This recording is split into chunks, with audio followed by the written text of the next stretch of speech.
everyone. Just a video about what I've really done for the 2025 season. I've not changed much, but there has been a couple of significant changes. So seed-wise, it is just basically my normal straights. The first picture there, you'll see two trays. One's got canary in, and the other one has got yellow millet and white millet with a tiny bit of Jap millet in, and that's all that they get in the flights and breeding cages seed wise. Everything else goes in the soft food mix, which we'll talk about in a minute. So the soft food mix, as you can see, we start off with half a carrot, small sweet potato, and 4 Brussels sprouts. They go in the blender. I'm not looking to blitz these veg into oblivion. I just want them into small chunks, and I might even find that there are some bigger chunks in there, and I'll take them out, put them back in the blitzer. So yeah, not a pulp, just nice chunks. Then into that goes a few mealworms, and again, I'm not looking to blitz those into oblivion. It is literally just enough to get them broken up and sticking to the veg. That's the end result as what I call dry. And I know the mix will need a certain amount of water, and this is what I add liquid wise. First product is 10 ml of cod liver oil, and I just happened to buy this one at the right price at the right time, so I do shop around. I don't stick to one particular make. This has been very good. I do keep it nice and cool and out of the sunshine, but I will go through that probably by the end of the year, so it does go down quite quickly. But I reckon 10 ml to my end mix. It will look a little bit wet in a minute, but when I've added the other dry goods, that's when it comes together and makes that crumbly mix that I'm looking for. This is the new product that I'm trying, and the reason I've added this, and there'll be another product I'll talk about in a little while, which I've been using for a lot longer. This has only been the start of the season, actually. I had a few birds that had preen-gland cysts, and there was two types. There was a type where there was always a feather involved, either next to it or within it, and it always seemed to not unfurl properly. And I wanted to try and give the birds the best option of being able to get rid of these feathers, or at least molt these feathers. And I was put onto this as one of the products, and people have said it's got other benefits as well. And it's basically amino acids, lots of other things that I'm not even going to try and pronounce. You know, they give all these, it promotes plumage growth and molt increases appetite, but I just wanted to have a go with something that had amino acids in it. Everybody talks about them, and I'd never ever used them. And if I'm honest, I can't give you an honest answer yet. It literally has only been this breeding season that I've used it. So with everything with me, I want to trial and test it before I give you any results. I tell you I'm using it, but I'm not going to give you any results because I don't know myself yet. But it'll be interesting to see how if this makes any difference. The product is from Fraser Feeds. It's the only item that I've used from them so far. The reviews have been very good, and I will put a link in the description below in the description to the video. All right. I know my mix needs a certain amount of water, and I think this is about 30 ml of water. So what I've done is I've added that Fraser product to that. I know people have said they put it neat straight in, but I decided that I would do it my way because I know my mixture needs a certain amount of moisture, and this gave me a perfect opportunity. So it's 10 ml of the Fraser product into that mix, and that goes straight in. to the mix, and you will see now that it looks pretty wet in this picture. It will change. To that wet mix, I will now add a heaped teaspoon of calcium powder, just limestone powder. I get it from a horse feed shop, but it's cheap as chips on the internet. And I add brewer's yeast, and again that's just a heaped teaspoon.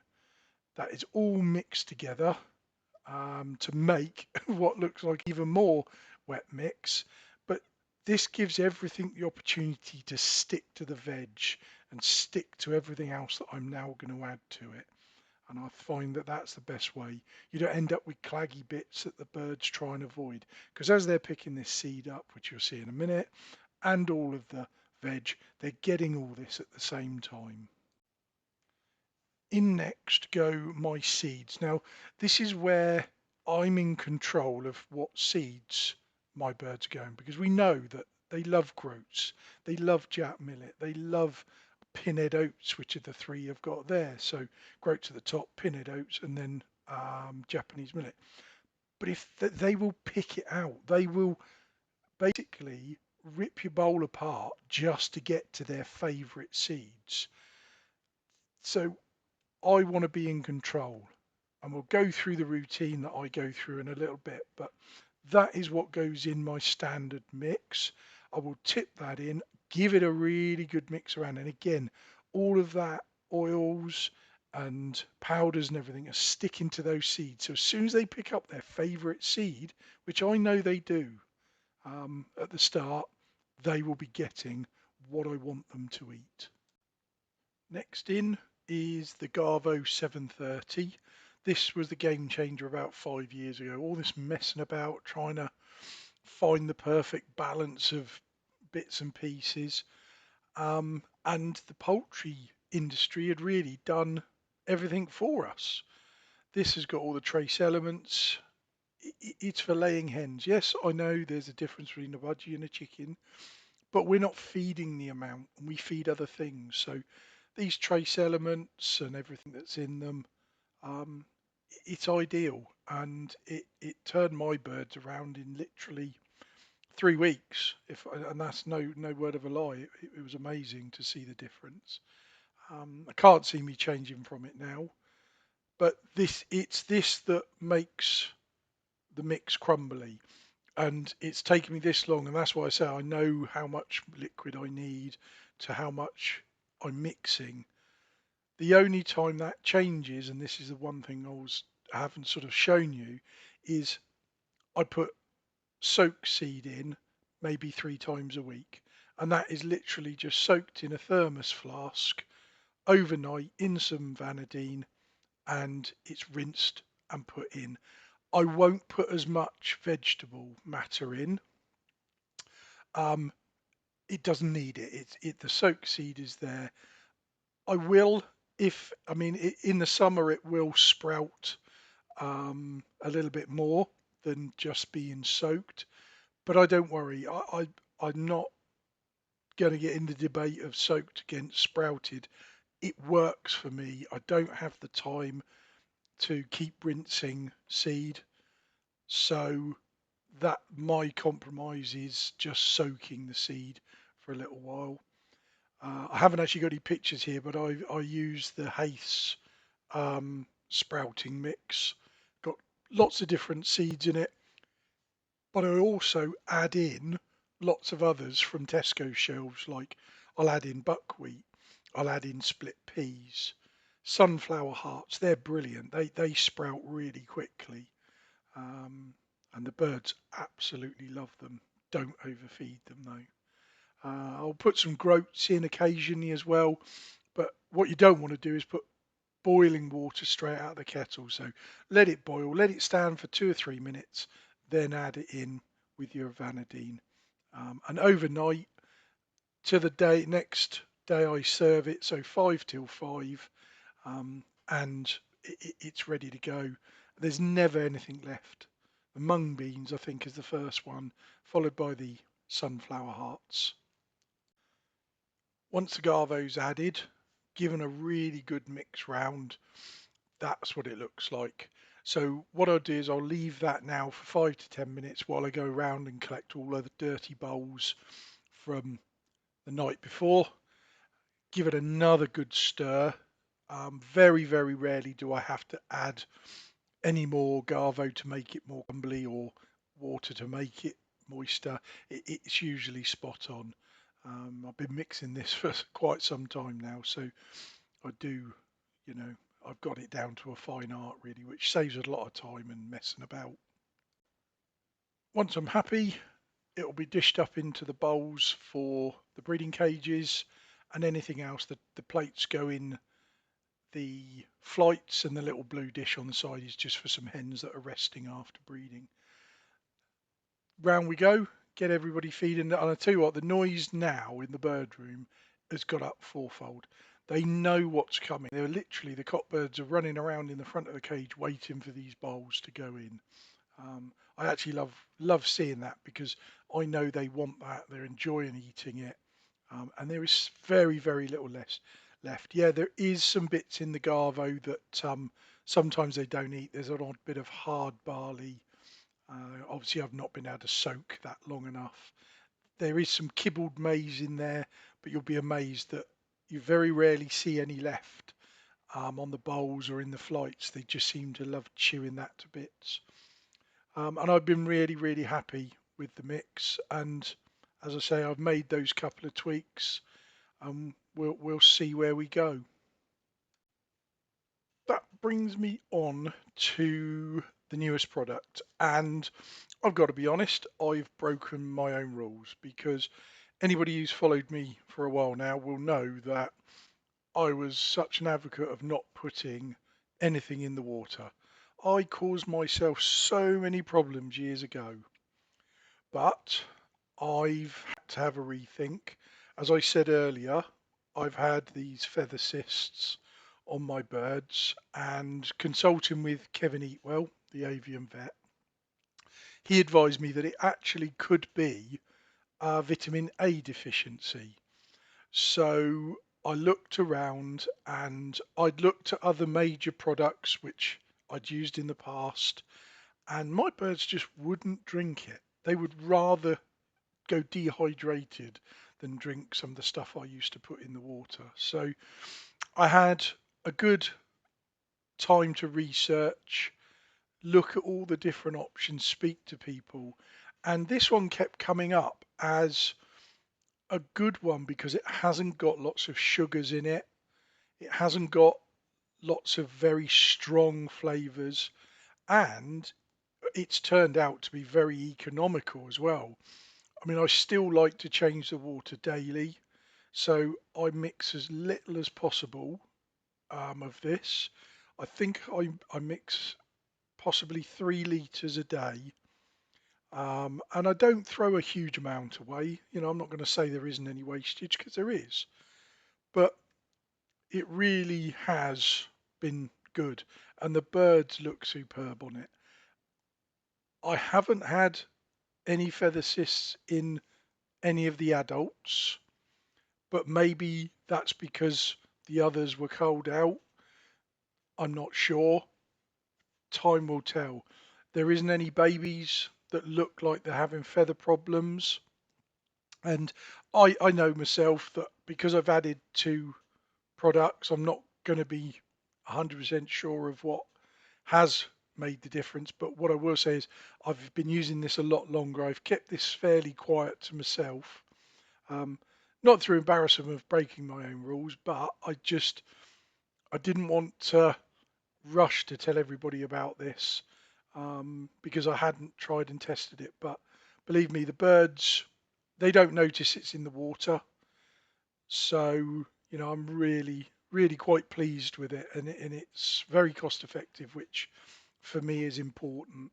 I've been there. I have spent stupid money on products that I wouldn't have even known what I was doing with them, if I'm completely honest. But this is one item that goes in the water, and the birds, like I say, don't even know it's there. So that brings me on to how I feed all of this. And again, even after 30 years with the birds, I'm still learning every single year. And this year has been about the additional protein and probably the additional vitamins and things. And like I say, I've been using this one for about 18 months now. So in the build up to the breeding season, I went to full strength on this. It wasn't before, it was only sort of half strength. And I always decide, it says feed every day on the bottle, like most of these things do. But what I've actually done is I've only given that 4 days a week during the breeding season. And that was from the day I started pairing up. But what I didn't do was I didn't adjust my soft food. I whacked everything in it from the build up, which is before I pair up, so a month or so before I pair up. I started to build it all up and I put everything into that soft mix. Everything I've shown you today, I was putting in every single day. And after my initial first round, which was very good, I had hens laying before chicks were even fully feathered and anywhere near coming out of the box. And that was a problem. Then I had a couple of nests where I had chicks attacked. And I thought, okay, my birds are far too fit. And what I've now done is in line with my water product, I've actually cut out the Fraser product, cod liver oil, extra calcium powder, and mealworms and the brewer's yeast. And I only put those in for the 4 days a week that I put the BSP in. So, and at the moment, that adjustment hasn't meant birds laying before their second round. And touch wood, I haven't had any more problems with chicks attacked or anything. And I've just rung number 74 today. There are birds now colouring up. There's no plucking at the moment, which again, I did have a couple of nests where hens plucked. They've not even touched them this time. So I can only assume that I've got the balance right. What it will be long term, we'll have to wait and see. But this year so far has been quite pleasing. Quality, I'm always really, really hard on myself with quality, as you probably know. We'll see when they molt out. And at the moment, I've put them in the flights and I'll leave them there. So there's a few pictures just running through here of some of the babies that I've rung. And yeah, I'm pleased. And I've still got more to hatch. Some birds are just laying their second round because they were later paired up. And I haven't been without 20 pairs up for very long since I started before Christmas. So yeah, really, really pleased. I hope you sort of can take some of this on board. This won't work for everybody, and I've already know that because I've had people try it and say, oh, my birds don't touch the Garvo and they're chucking bits out. Well, you know, these things take time. And yeah, so any questions, find me on Facebook or message me on here. Not so good on YouTube, but I will reply as I can. But yeah, come and join us.